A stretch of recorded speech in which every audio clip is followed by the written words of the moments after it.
Tiago, e para fazer a sua apresentação, eu convido ao palco o senhor Tiago Lanius-Hover, gerente de padrões e regulação de alimentos da Anvisa. Bem-vindo, Tiago. E apresentando, Tiago é farmacêutico, graduado na UFRGS em 1999, é especialista em regulação e vigilância sanitária. Atua na Anvisa desde o ano de 2003, gerente e gerente-geral de fiscalização de produtos, sujeito à vigilância sanitária no período de 2011 a 2016. É gerente substituto da Gerência de Processos Regulatórios da Gerência Geral de Regulamentação e Boas Práticas Regulatórias entre 2016 e 2017. Bem-vindo, Tiago. Boa apresentação. Antes do Tiago iniciar, o Tiago vai encerrar um ciclo desses eventos. Tivemos a participação do colega do Ministério da Agricultura e Pecuária, o Rodrigo, né?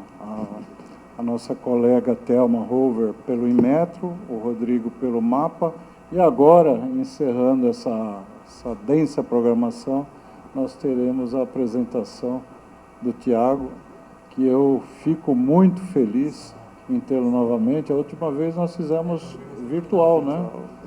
Mas agora ele veio, gentilmente atendeu o nosso pedido e agora eu passo a palavra para ele para fazer a apresentação. Muito obrigado, viu? Eu que agradeço. Para mim é uma felicidade estar aqui hoje, né? Ano passado foi virtual, realmente, e agora presencial é bem mais... Para a gente é super importante, Celso, já agradecer o convite, né? Porque vocês aí estão nesse esforço, né, de trazer informação, de trazer discussão. Essa apresentação que eu assisti agora sobre as diferentes tecnologias de métodos analíticos, né, para a gente é extremamente relevante nos processos regulatórios, né, porque não é um único método que vai resolver todos os problemas. Né, você tem diferentes aplicações, diferentes desafios, né, diferentes, né, técnicas e isso reflete nas discussões que a gente faz regulatórias. Né? A gente está discutindo no Mercosul rotulagem nutricional. Tem um ponto lá da discussão que é sobre discussão de determinação de proteínas, né? Que eles querem definir um único método de quilo, como a gente não entende que seja assim. Né? Então, assim, quando a gente participa desses eventos e vê esse tipo de discussão, nos empodera de alguma forma pelo conhecimento. Né? Foi muito bacana o painel anterior. Deixa eu ver onde é que eu estou entrando aqui, né? Que agora presencialmente é um pouco mais... Né? Quem aqui tem experiência de produção de farinhas e moinhos? Ou de produção de alimentos realmente contendo cereais integrais? Então ninguém vai me ajudar. Né? Eu estava querendo que alguém me ajudasse tecnicamente aqui. Então, na verdade, somos todos consumidores. Aí lascou, porque o consumidor é quem exige mais. Né? Todo mundo vai no mercado querendo saber integral ou não é integral. Né? Enfim, então... Eu vou trazer para vocês aqui um pouco do panorama desse processo regulatório, né, em que a gente definiu os padrões de composição e de rotulagem desses produtos. Eu acho que vai ser legal vocês terem uma noção também de como é que a Anvisa funciona em relação à regulação, né, porque foi-se o tempo que tinha assim, aquele grupo de grandes mentes que decidiam no gabinete como é que os outros têm que fazer para cumprir determinadas regras. Né? Então, como diz a regra na joelhada, né? Fazer uma regra no joelho. Não é mais assim. Né? A gente tem uma série de requisitos legais para cumprir, para fazer um regulamento. Né? E, basicamente, ele tem alguns pilares. Né? Primeiro, a gente tem que dar previsibilidade. Ó, vamos discutir tal tema para as pessoas se prepararem. Né? Transparência. Né? A discussão tem que ser transparente e tem que promover a participação dos interessados, né? De todos os interessados. Né? Então, eu vou rapidamente... Aponto para lá. Passei que eu estou com o dedinho nervoso aqui. Aqui eu nem vou... Rapidamente vou contar um pouquinho desse processo, e aí vocês vão entender, né, inclusive, a pergunta dessa apresentação, que é o desafio analítico, né, como diferenciar, né, como identificar se o produto realmente é integral ou não. Né. Até então, até essa norma, nós não tínhamos um padrão definido, né, de como é que tem que ser o produto para ser considerado integral. Então, cada fabricante utilizava seu critério, né, e isso gerava uma assimetria de informação entre o que o produtor tinha de elementos e o que ele repassava ao consumidor. Então, a gente comprava o produto sem realmente saber qual era a composição, né, desses produtos. Né. Recebemos algumas demandas da Proteste, do IDEC, né, dos consumidores, Teve um processo civil público do Ministério Público de Minas, que também nos pressionou um pouco em relação né, do grão. Então, é um processo importante, né? Só que se estabeleceu um limite. Se você retirar mais do que 2%, já não é mais um grão integral. Já passa a ser um ingrediente refinado, né? O moinho tem que ter esse controle. E as farinhas integrais, né, são produtos que passam por um processo, né, de trituração e moagem desses grãos, né, também mantendo as características, né, da proporção dos componentes, mas com uma perda de até 2% do grão ou 10% do farelo. E tem uma outra forma aí também, processo produtivo, né, todo tem perdas e tal. Então, essa é uma referência que a gente teve fora do Brasil para definir. Então, a gente definiu exatamente grão, farinha e ingrediente integral e ingrediente refinado. São as 4 definições que a gente tem que ter para poder entender um pouco esse regulamento, né? Quando é que o produto vai ser considerado integral? Quando é que eu posso chamar? Esse pão aqui é integral, essa massa aqui é integral. Tem que cumprir 2 critérios, né? Tem que ter mais ingrediente integral do que ingrediente refinado. Isso é um critério. Mas não adianta ter só um pouquinho de cereal naquele produto, né? Tem que ter pelo menos 30%, né, de ingrediente integral naquele produto, né? Então, são esses 2 critérios. Tem que ter mais do que 30% do peso final do produto, tem que ser grão integral, ingrediente integral, e tem que ter mais integral do que refinado, né? Como é que você vê isso? A pergunta recorrente que a gente teve, né? Na lista de ingredientes, sempre o que tem mais concentração vem primeiro, né, no rótulo do produto, né? Então, normalmente, né, a farinha integral estará na frente do outro, mas não necessariamente sempre, né, porque você pode ter o somatório você pode ter um pão com farinha integral, farinha branca e vários grãos, sei lá, vários grãos integrais também adicionados nesse produto. Então, o somatório desses ingredientes é que vai te dar o percentual de ingredientes integrais, e não somente a farinha. Então, pode ser que essa percepção também não seja verdadeira. Esses produtos que requerem que são concentrados, que requerem, né, reconstituição, tipo massa pronta de bolo, né? Para ser chamado integral, ele tem que considerar o produto pronto para o consumo, conforme ele orientou nas instruções de uso. Então, ele vai pegar lá a forma de instrução que está lá na caixinha do bolo e vai considerar no cálculo o bolo preparado daquela forma, né? E não vale mandar o consumidor colocar a farinha integral na preparação. Tem que ser os ingredientes que estão dentro daquele saquinho, né, dentro da embalagem.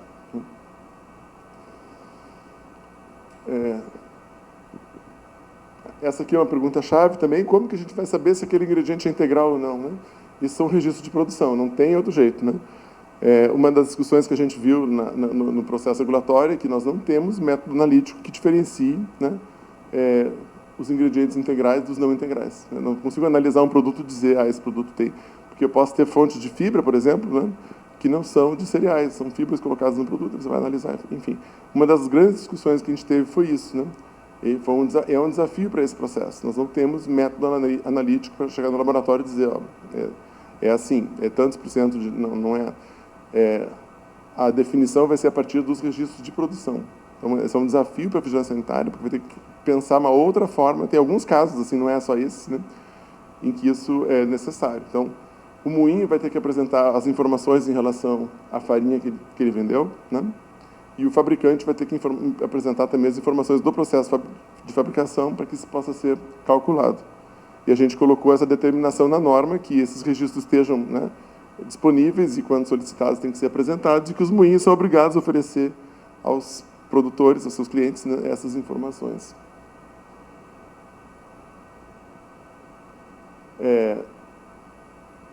Quando o produto é classificado como integral, na denominação de venda dele pode constar integral. É só para esses produtos. Nenhum outro produto pode ser chamado de integral na denominação. Então, essa é a grande diferença, né? Quando o produto cumpre com aqueles requisitos, você pode colocar integral na denominação. Os outros não podem, né? Os outros podem até destacar que existem ingredientes integrais. Contém, sei lá, algum cereal, né?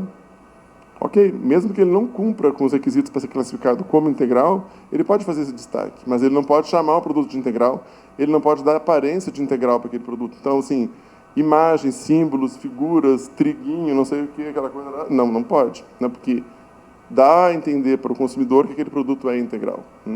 Então, tem um dispositivo na norma também que não permite isso. Os produtos líquidos, né, não vai chamar, vai falar só com cereais integrais, né, no nome. Né?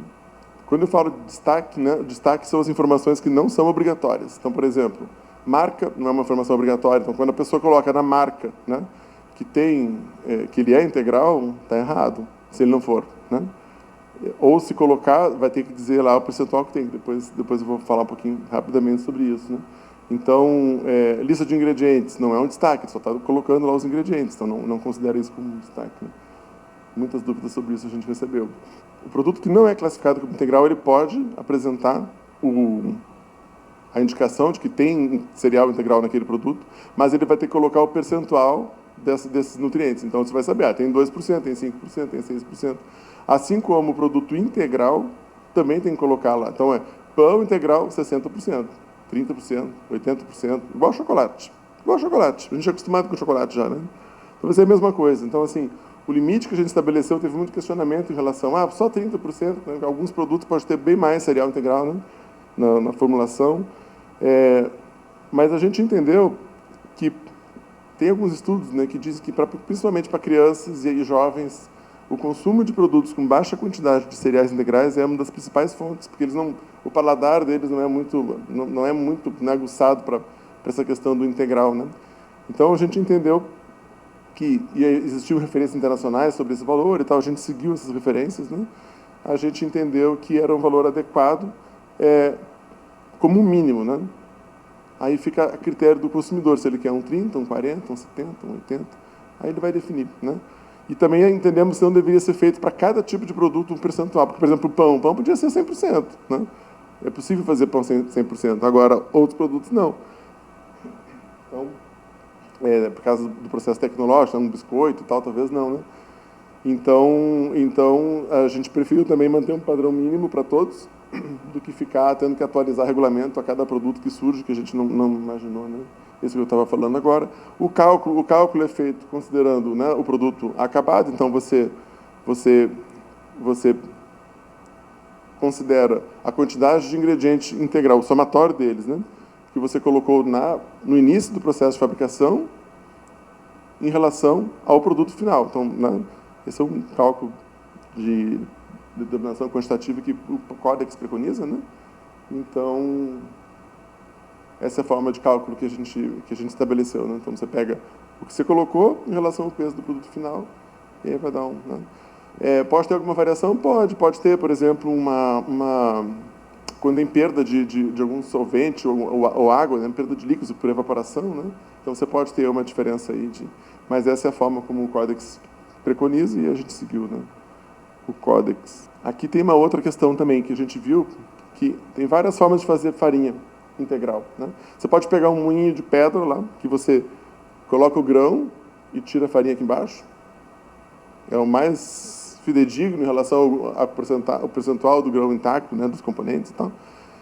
Você pode fazer um processo que chama de recombinação, que ocorre no moinho, que é o mais comum, né, que os moinhos separam o farelo da parte do amido, da farinha branca, e depois eles recombinam, tá? Recombinam na proporção do grão que ele colocou lá no começo, tá? Com uma série de variações, né? Tem alguma variação ainda, esse método não é preciso, né?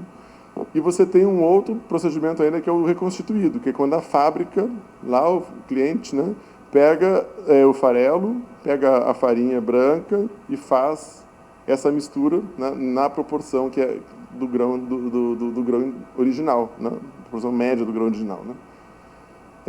Isso é assim já há muitos anos, né. Tem um percentual grande de empresas que fazem dessa forma, seja nos moinhos ou a maior parte, né. Por isso que eu digo, o foco nosso foi a informação. A gente não focou nessa questão de alterar totalmente os processos produtivos, né, até por questão de impacto da norma, não era o objetivo, né. Mas a gente considera que ainda que não seja preciso, né? Não seja assim, que tem alguma, né? Imprecisão, é muito melhor do que a situação anterior que nós não tínhamos regra, né? Então, o cara não fazia o que queria. Então, agora a gente estabeleceu, tem esses parâmetros, esse é o limite, essa é a forma de cálculo que você tem que fazer, né? Então, quando o moinho apresenta, o meu grão ele tem essas proporções, quando o fabricante vai fazer a mistura, ele acaba utilizando essa proporção e vai ter que comprovar que ele está cumprindo com isso, né? Os germes, principalmente, o farelo, primeiro eles têm um volume menor, né? E eles têm uma durabilidade menor também, né? Então, eles precisam de condições de armazenamento diferentes. Tá? Então, quando você coloca toda a farinha utilizada na empresa, né, integral, armazenada em conjunto, em muitos casos, né, isso é custo de armazenamento, de logística, né? Então, essa separação permite você gastar em condições de armazenamento mais controladas a pequena quantidade de germe, né, e de farelo, né, ao invés de toda a farinha integral. Então, tem impacto grande aí uma alteração dessa natureza. Só que, quando a empresa fizer esse processo, ela vai ter que colocar a farinha integral reconstituída na lista de ingredientes. Então, o consumidor vai saber que essa farinha não vem do moinho de pedra. Aí eu expliquei anteriormente aquele slide. Essa norma, ela é de 2021, né? 22 de abril, ela acabou o prazo de adequação desse ano, né, para quase todos os produtos, exceto massa, né? Massas têm uma dificuldade de adequação um pouco maior, e aí foi concedido um prazo de mais um ano para as massas. Então, 22 de abril de 24, né, as massas também já deverão estar cumprindo. Nesse momento, a gente tem dois tipos de produtos no mercado. Os produtos novos, já começando a aparecer com essa rotulagem, e os produtos fabricados até essa data, que podem ser comercializados até o final do seu prazo de validade. Então, está no período de transição aí, né? Aqui que está o nosso grande gargalo nesse processo, né? A fiscalização, ela vai ter que se dar por meio de análise documental, né?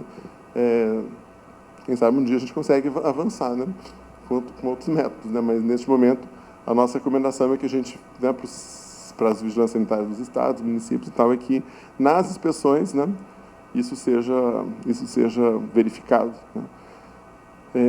Não é um processo de risco, né? Esse não é um processo prioritário. A gente não vai parar a vigilância sanitária para avaliar se a farinha está na proporção, não vai, né? Mas em situações de denúncia, em situação de inspeção de rotina, eles vão lá e vão começando a fazer esses controles. Então, a norma por si ela já estabelece, né, uma regra que os fabricantes devem cumprir, né? E vão cumprir. Mas também a gente tem que avaliar o nosso esforço da fiscalização, né? Porque não tem coisas, às vezes, mais críticas, né, do que essa, né? A gente fez tem dois materiais, né, que a gente produziu para ajudar na explicação desse regulamento. Um é um documento de perguntas e respostas, que está nesse link aqui, que tem uma série de perguntas detalhadas, de um monte de questões que a gente vem recebendo aí desde que a norma foi publicada, que a gente consolidou e, né, colocou ali. E um webinar, né, explicando também, mais ou menos essa apresentação, um pouco mais detalhada, explicando também esse regulamento, né?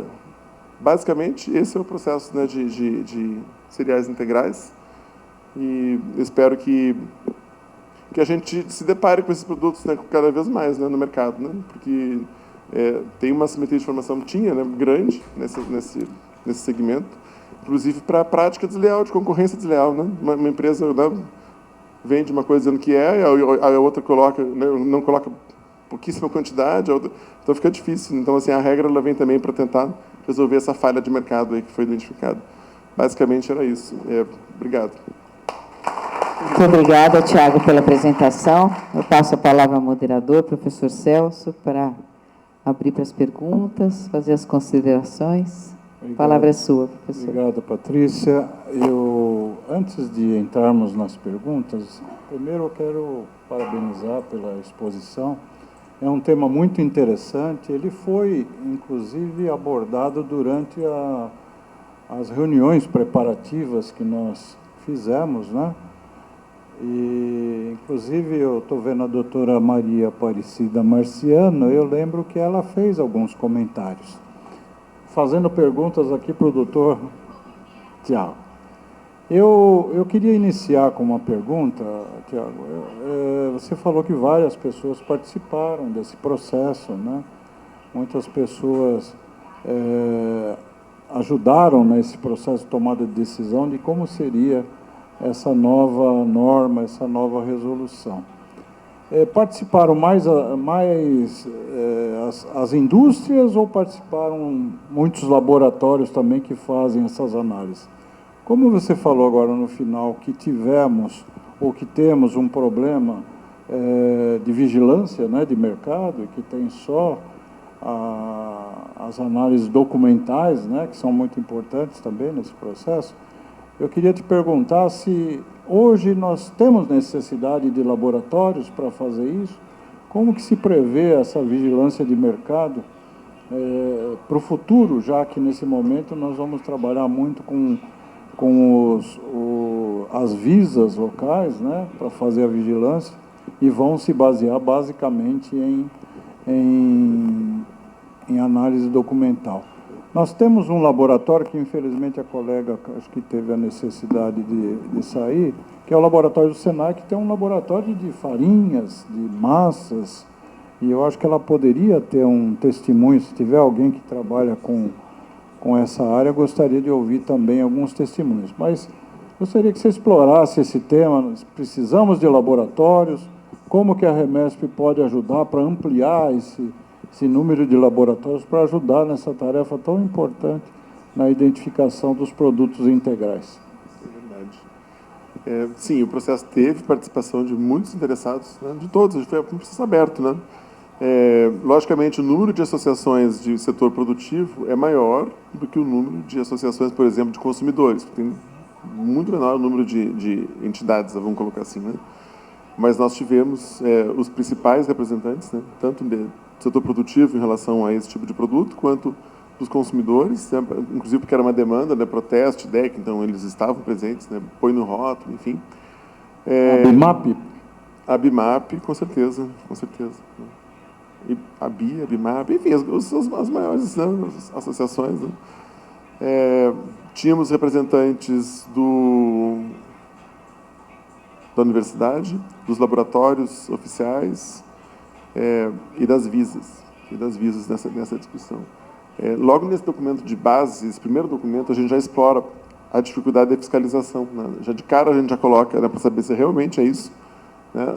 E aí a gente não conseguiu achar, né, uma alternativa metodológica para poder fazer essas análises. Tem uma série de motivos. Né? Então, o que nós identificamos nesse momento foi que a análise documental seria o mais apropriado para esse tipo de situação. Mas, assim, a gente está ciente, muito claro, né, aqui, um exemplo aqui hoje, né, o avanço dos métodos, das técnicas. Né? Então, não está nada escrito em pedra. Né? À medida que a gente conseguir desenvolver alguma coisa, eu acho que nossa, seria excelente, né? Porque facilitaria demais você pegar uma amostra e avaliar, né? É muito mais fácil do que... Né? Mas, assim, não é impossível fazer fiscalização em documental. Também ela não é impossível, a gente acha que ela é viável, mas muda um pouco o paradigma de como analisar. Né? Você não vai analisar o produto, vai analisar os registros e tal. Na rotulagem nutricional, a gente tem também uma situação semelhante, que é o açúcar adicionado e o açúcar total. Né?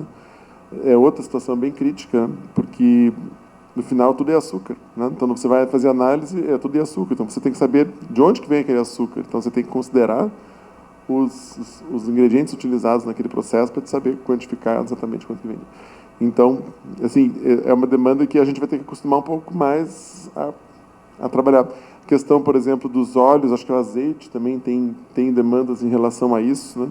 Também você precisa avaliar processo produtivo, em alguns casos, né? Quando você mistura os óleos, né? Para saber exatamente quanto que misturou, né? Se tinha azeite, ou se, né?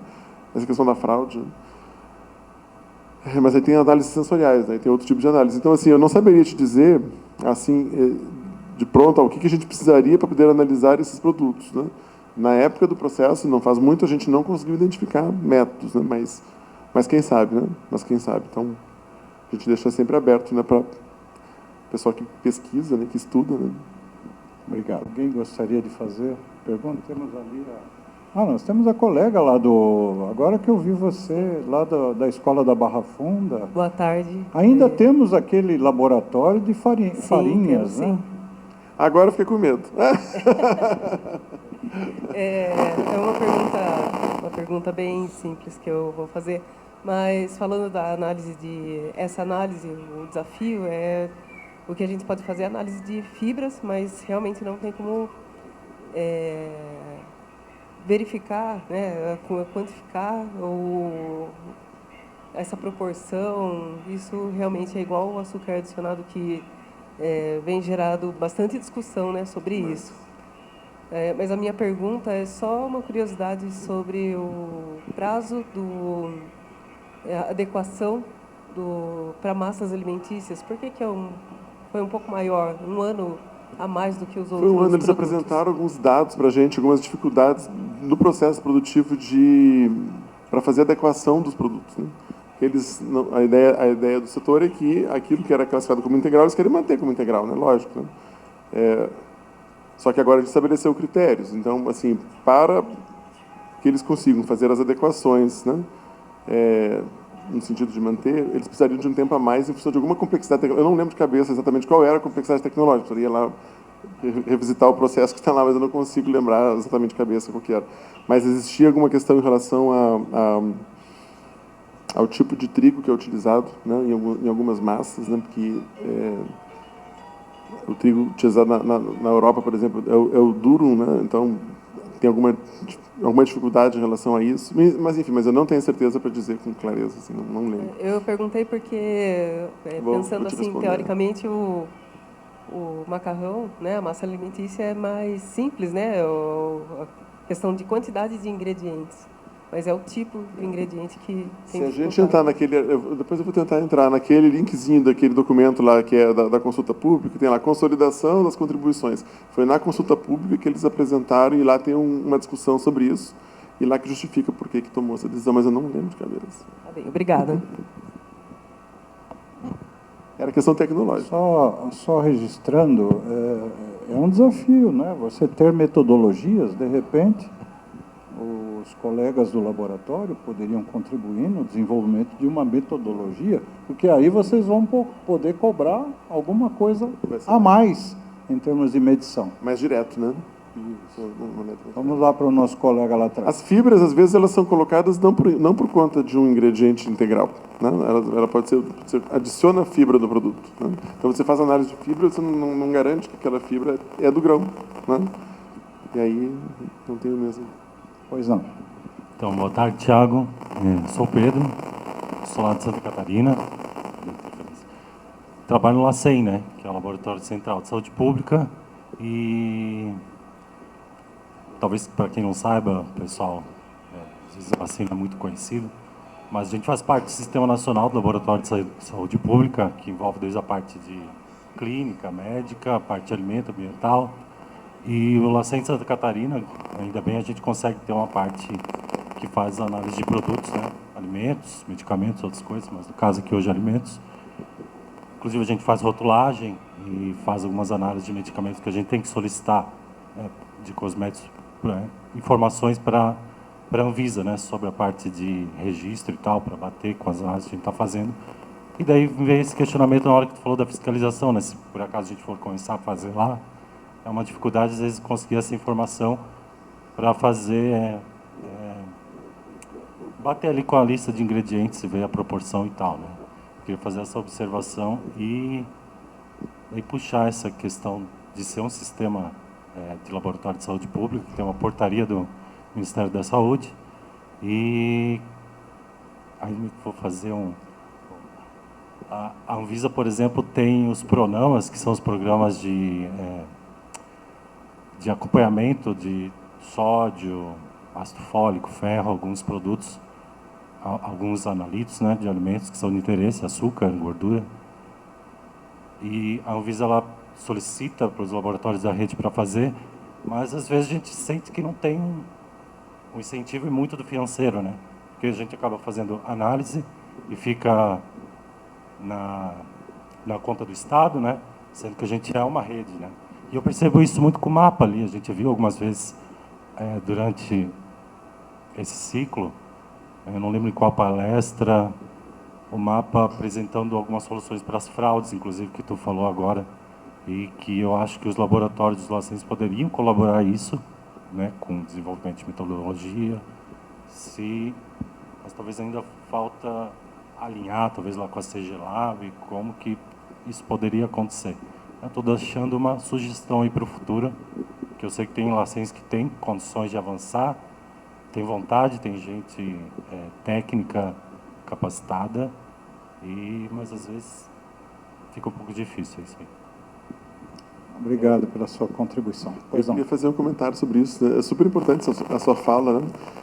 O universo do alimento ele é um pouco diferente do universo do medicamento. No medicamento você tem as farmacopeias, né? Já tem os métodos já são estabelecidos. Né? Você registra todos os produtos e tem um método registrado. Quando não tem na farmacopeia, tem um registrado. Né? Então você tem uma referência. Né? No alimento a gente não tem na parte de metodologia. Né? Então essa necessidade de definir metodologias, de ter ela é gigantesca. Né? Então poucos produtos têm registro, né, na área de alimentos. Então, quando você questiona, a maioria dos produtos você não vai ter essa resposta. Né? Você está certíssimo em relação à questão da necessidade de a gente conseguir trabalhar realmente como um sistema, né, nesses programas, né? Mas é extremamente complexo. Eu lembro quando eu trabalhava na época da fiscalização, tem muitos anos, né? Época do Proveme, né? O Proveme era um programa de verificação de medicamentos. Né? Era extremamente complexa a parte burocrática do repasse financeiro, né? Extremamente complexo. Então, assim, tivemos muitas dificuldades em algumas rodadas do Proveme e que os estados fizeram com recurso próprio. Né? Aí depois se tentou achar uma forma de várias alternativas, né, para tentar fazer esse pagamento e tal. Aí você tem que quantificar o custo da análise, né, e às vezes cada laboratório tem seus custos, enfim, não tem uma padronização metodológica para determinar custo de análise em cada. Então, na época que eu trabalhava com isso já era complexo. Né? Eu acho que essa complexidade ela continua. Né? Tem impressão, né? Mas aí tem a área lá da GELAS, né, a área de laboratórios, né, que coordena isso. Né. Tem a área da GGMON, né, GHBio, na parte de alimentos, né, que também tem alguns programas, né, relacionados a alimentos. Mas sim, eu concordo contigo, a gente precisa avançar demais. Demais. É diferente o sistema do mapa do sistema da vigilância sanitária. Né. O mapa tem um sistema... A lei que define é totalmente diferente. O nosso sistema é o sistema dentro do SUS, né? Então a gente segue os princípios do SUS, né? Então nós não coordenamos. Né? A gente coordena, mas a gente não define, né? É tudo pactuado, né? Então são discussões, então tem uma série de outras complexidades, né, nesse funcionamento, né? Que às vezes tem aspectos positivos, muito positivos, né? Eu defendo totalmente o sanitário dentro do SUS, né? Mas tem algumas dificuldades operacionais que acabam gerando isso em alguns aspectos. Né? Esse é um. A gente vê essa dificuldade nos programas. E a estrutura também, né? Às vezes a gente tem dificuldade até de coleta. Na época lá que eu trabalhava com isso, o grande gargalo era a coleta. Né? Não conseguia coletar o número de amostras, não encontrava produto, não tinha, enfim.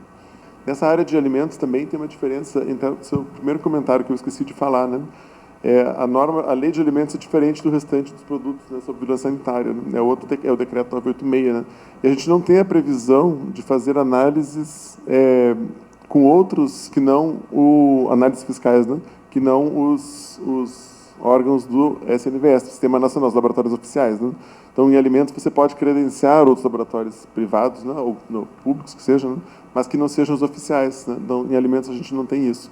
Porém, nessa questão regulatória, que a gente tem um elemento que eu não citei aqui, que é a análise do resultado regulatório, né? Você pode fazer, a gente está fazendo, por exemplo, com a Universidade de Juiz de Fora, um programa de monitoramento de gordura trans nos alimentos. Né? Então, uma série de análises com um método alternativo, aí desenvolvimento lá da universidade, né? Eletroforese, que não é um método, é muito mais barato, né? Muito mais barato. Né?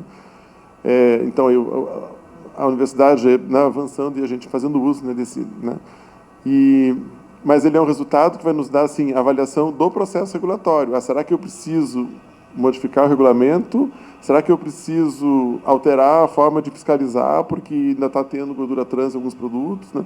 Eu não consigo fazer análises fiscais que me permitam tomar uma medida, por exemplo, para retirar um produto do mercado com esse tipo de análise, né? Aí tem que ser exatamente os LACENS, né? Isso se e enquadra INCQs. dentro da análise de impacto regulatório, né? Sim. É isso que vocês É uma estão pesquisa, né? A gente está contratando uma pesquisa com base em análise, né? Vamos ouvir a Renata agora. Perdão. Sim. Fala muito, né? Também, desculpa. Não, tudo bem. Boa tarde, pessoal. Assim, obrigada, né, pelo evento. Acho que foi muito agregador para todos nós. E, né, hoje eu trabalho no INCQS, Fiocruz. Então, é uma parceria de trabalho com a Anvisa, né? Então, a gente tem lá os programas, né, que chega um universo de alimentos para a gente. No meu caso, o nosso laboratório é de alimentos. E assim, cada vez mais esse apelo pelos alimentos integrais, né? E é muito crescente. E a gente vê hoje, a gente vai no mercado, é uma infinidade. Todo mundo está lá colocando alimento integral. Eu, Renata, eu opto, às vezes, pelo 100% integral. Mas a gente sempre fica realmente com aquela pulga. É integral? Não é, né? E assim, como quantificar, né, essa questão. Aí você mencionou que, por enquanto, né, nesse atual momento, a Anvisa ela vai se calçar com os documentos da empresa, rastreabilidade, que seria, no caso, a formulação. Então, a empresa, né, entraria com a ficha técnica do produto e formulação, que é um gargalo, né? A gente tem que contar que a formulação está correta, mas, como você, né, já pontuou, os avanços que vai ter que ter a questão quantitativa, né, porque fica muito aberto contar somente com uma formulação. É o que a gente identificou como viável e possível, né? A gente achou que não é por não ter a metodologia que nós não deveríamos regular, né? Porque pelo menos você estabelece um padrão de trabalho para as empresas. Então, quem quiser trabalhar adequadamente tem um padrão para seguir. Tá? E de alguma forma, numa inspeção, é possível fazer essa verificação. O que a gente coloca já desde o começo do processo, né, é que esse não é um problema, o maior problema de saúde pública, né, do Brasil, não é, né? Não é. Então, assim, é muito mais uma questão de engano. Lógico, são nutrientes que são importantes para uma dieta saudável e tal, né? Mas é muito mais uma questão de engano do que uma questão realmente de risco à saúde, né? Então a gente entende que assim, a gente deu um passo. Eu não sei se esse passo vai ser o suficiente. A gente vai ter que avaliar mais na frente. Se precisar, a gente vai ter que dar outro, né? Sim.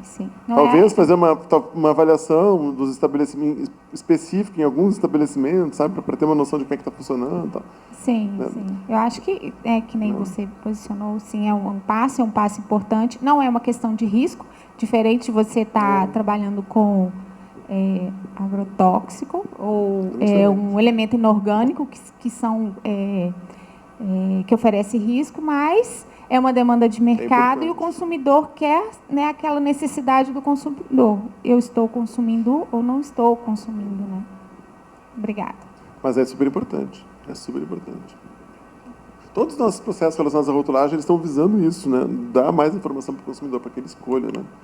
Então, isso é fundamental, né? O processo de óleos também, né? Tem a discussão lá sobre as misturas, né, de óleo de soja com azeite. Nem todo óleo é simplesmente o azeite, né? Às vezes é misturado, né? Só que nós não tínhamos essa clareza de que muitas pessoas compravam achando que era azeite, né? Então lá também está tendo lá o percentual. Se você olhar no supermercado, vai observar lá óleos mistos, né? Óleo misto de azeite, aí vai botar lá 30%, 20%, 50%, sei lá, e soja, né? Então ele vai ter que indicar quanto que tem. Então, assim, também também uma análise que você vai fazer por meio de inspeção, né? Ou sensorial. Fiocruz, grande parceiro nosso. Nós, muitos trabalhos. Que bom. Acho que podemos encerrar, mas eu vou pedir a sua permanência aqui. Que honra.